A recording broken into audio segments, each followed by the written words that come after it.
el día de hoy estamos también muy contentos porque estamos en el Instituto Nacional de Enfermedades Respiratorias con el doctor Carlos Carrasco Rueda. Él es un extraordinario amigo mío, cirujano oral y maxilofacial, egresado del Instituto Mexicano de Seguro Social del Hospital de la Raza. Él es el jefe de servicio de estomatología del INER. Hacen investigación en salud, investigación en muchas áreas, tabaquismo, VIH-Sida, sueño. Ahora han estado haciendo cirugía oral y maxilofacial para trastornos de sueño, es muy interesante.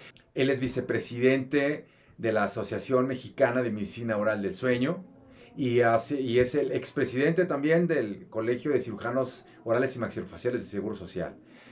Charlie, muchas gracias por estar aquí en el foro virtual de Academia. Te damos la cordial bienvenida. Muchísimas gracias por la invitación, muchas gracias por pues poder compartir esto con ustedes. En realidad mucho de parte del currículum que les presentó el doctor José Antonio Maya, él es parte importante de ese mismo currículum. Él fue jefe de servicio también aquí de estomatología, trabajamos muchas cosas en conjunto. Él me indujo mucho a lo que es la medicina oral del sueño. Así que un placer estar aquí con ustedes y poder compartir un poco de lo que hacemos nosotros aquí en el servicio. Bienvenidos y ojalá les podamos resolver algunas de sus dudas. Muchas gracias, Charlie.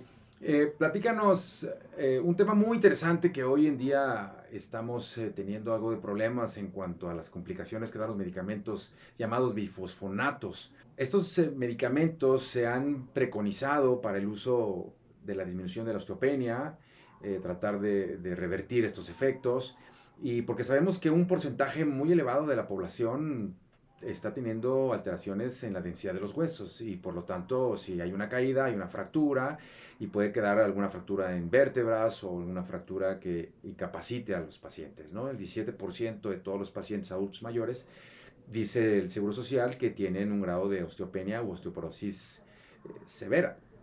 Entonces, platícanos qué son los bifosfonatos, ¿no? ¿Cuáles son, para qué se originaron, cuáles son las indicaciones principales de este medicamento?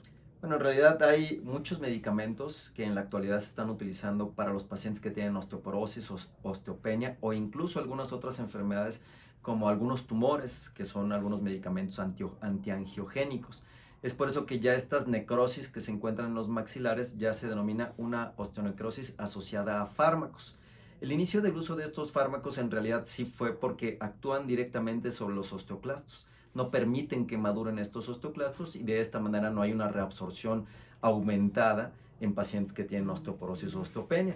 Desafortunadamente se ha visto que esto también contribuye a una disminución de la vascularidad en los huesos, y si tomamos en cuenta que principalmente la mandíbula tiene una formación un poco de hueso un poco más denso, un poco más cortical, entonces la zona en donde tenemos más riesgo de presentar esta necrosis. Desafortunadamente hay poco conocimiento, no únicamente por los odontólogos, sino también por los médicos.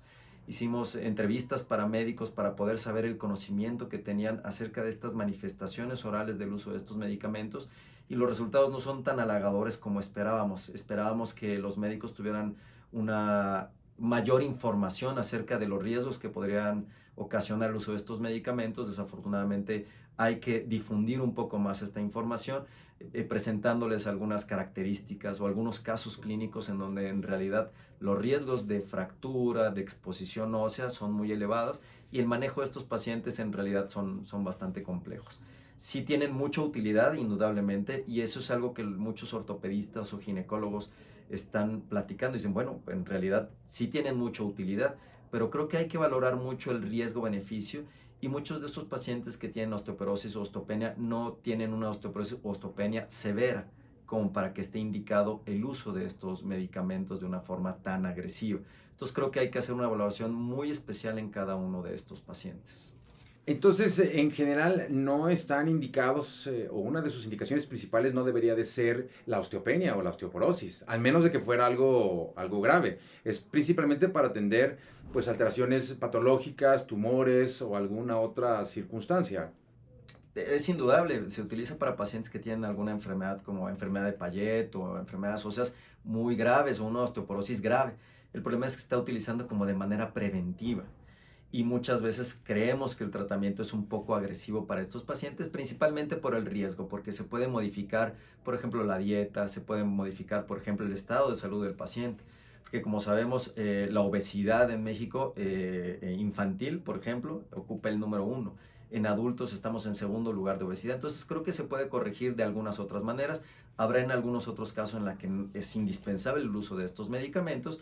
Sin embargo, habrá que tomar en cuenta que en esos momentos sí hay que hacer una atención preventiva del tratamiento de la boca, ¿no? Es decir, limpiezas, extracciones que se quieran realizar, todos los tratamientos antes de utilizar estos medicamentos, hacer un saneamiento básico integral de los pacientes y dar revisiones continuas para evitar riesgos de estas complicaciones.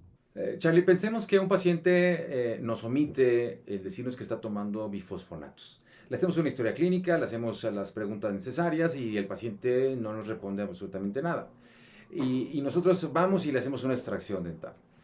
Y una vez terminada la extracción dental, hipotéticamente el paciente te dice, ay doctor, se me olvidó que estaba yo tomando algún medicamento antirresortivo o un bifosfonato. ¿Qué, qué harías? ¿Cuál sería la pauta a seguir? ¿No? Las indicaciones o los cuidados o echarle agua bendita o qué haríamos.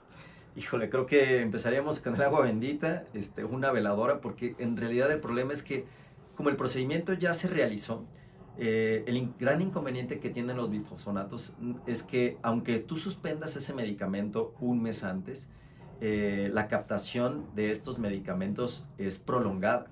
Y si se ha visto que duran años que tú mantienes este medicamento dentro de tu organismo.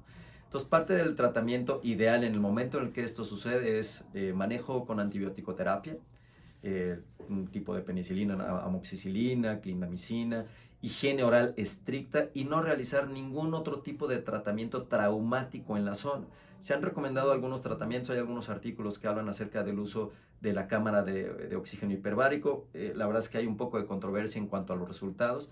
También se recomienda el uso de plasma rico en factores de crecimiento. También existe un poco de controversia a los resultados, pero hacer cualquier cosa que pueda prevenir finalmente suma. Entonces, si quieren utilizar oxígeno hiperbárico, se puede. Si quieren utilizar plasma rico en factores de crecimiento, se puede. Finalmente, eso no va a agravar el problema. Lo que sí es indispensable es la higiene del paciente y el uso de antibiótico-terapia de manera continua. Podría ser exactamente lo mismo en ese paciente que nos dice, nos informa que está tomando bifosfonatos, pero que hay necesidad de hacer un procedimiento dental. Porque bueno, si tiene un absceso, si tiene algún problema endodóntico o si necesita una extracción dental, bueno, pues, ¿qué vamos a hacer? ¿No? Necesitamos atender al paciente, necesitamos resolverle, claro, le vamos a informar que puede presentar una necrosis ósea asociada al fármaco, pues valdría la pena entonces utilizar todas estas medidas, ¿no? La higiene oral, como decías, el plasma rico en factores de crecimiento o incluso si se tiene acceso a una cámara hiperbárica, bueno, pues qué mejor. Indudablemente, esto es indudablemente que se tiene que realizar de cajón y además algo muy importante dentro de la historia clínica de los pacientes, el consentimiento informado y saber qué tipo de medicamento está utilizando, por qué vías lo está utilizando, que eso es muy importante, si es vía oral o si es vía intravenosa. Si es vía intravenosa y lleva más de 3 años utilizando estos fármacos, el riesgo aumenta de manera considerable y esto se tiene que tomar en cuenta. Podemos pensar en algunas otras alternativas, por ejemplo, si requiere una extracción de un resto radicular, probablemente podemos pensar en lugar de hacer extracción, hacer un tratamiento endodóntico y que quede sumergido este resto radicular para tratar de evitar algunos tratamientos traumáticos y el riesgo de esta osteonecrosis que finalmente eventualmente va a tener estos riesgos estos pacientes si es que utilizan una prótesis removible o tienen trauma continuo en las zonas maxilares. En un paciente que está tomando bifosfonatos, vía oral o vía parenteral, ¿en dónde puedes tú decidir hacer un procedimiento quirúrgico? Si está tomando bifosfonatos por más de 3 años vía intravenosa, bueno, o intramuscular, el riesgo decías que aumentaba considerablemente. Pero si lo está tomando vía oral y lleva también 3 años o 4 años tomándolo, ¿el riesgo es mayor, se equipara o podrías hacer un procedimiento con la administración vía oral? El riesgo por vía oral es mucho menor que por el vía parenteral después del tercer año. Existen algunos protocolos o algunas guías de tratamiento clínico para pacientes que toman bifosfonatos y dentro de estos recomiendan solicitar un estudio que se llama CTX, en donde se valora el telómero carboxilo terminal tipo 1, en donde se valora el nivel de colágeno que se encuentra. Aunque otra literatura comenta que en realidad el CTX no te garantiza absolutamente nada.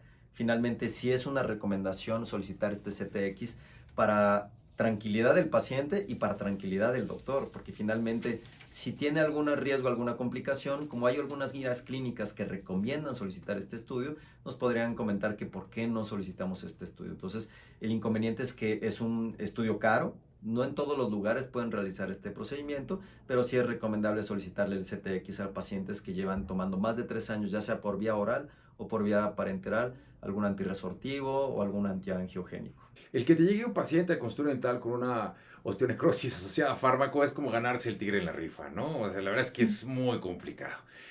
Pero vamos a pensar que te llega un paciente así, que nos ha llegado en algunas ocasiones.